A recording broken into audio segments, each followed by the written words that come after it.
Kabilang banda naman mga kwento, itong si Naoya Inoue, ang tinaguriang monster ng Japan, ay isa sa mga pinakamahusay na boksingero sa kasalukuyan.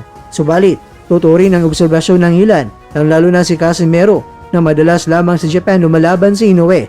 Marami ang nagsabing ito ay taktika upang mapanatili ang kontrol sa laban, kondisyon at mga paborableng sitwasyon. Sa madaling salita, nasa bahay palagi si Inoue. Kaya't nang bansagan siya ni Casimero bilang Japanese Turtle ay may halong biro, ngunit may bayad din na katotohanan na tila ayaw ni Inoue narapin ang mas delikadong sitwasyon sa ibang bansa, lalo na kung wala siya sa kanyang komportabling teritoryo.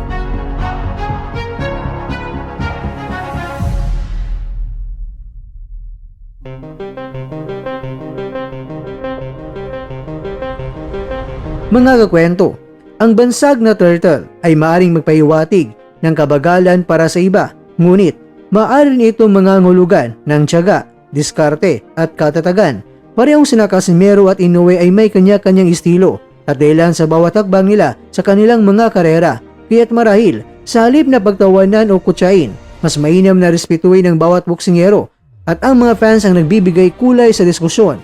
At kung tunay na gustong malaman ng mundo kung sino nga ba ang real turtle, real monster, baka panahon na para magharap ang dalawa sa isang laban na magpapayanig sa buong mundo ng boxing.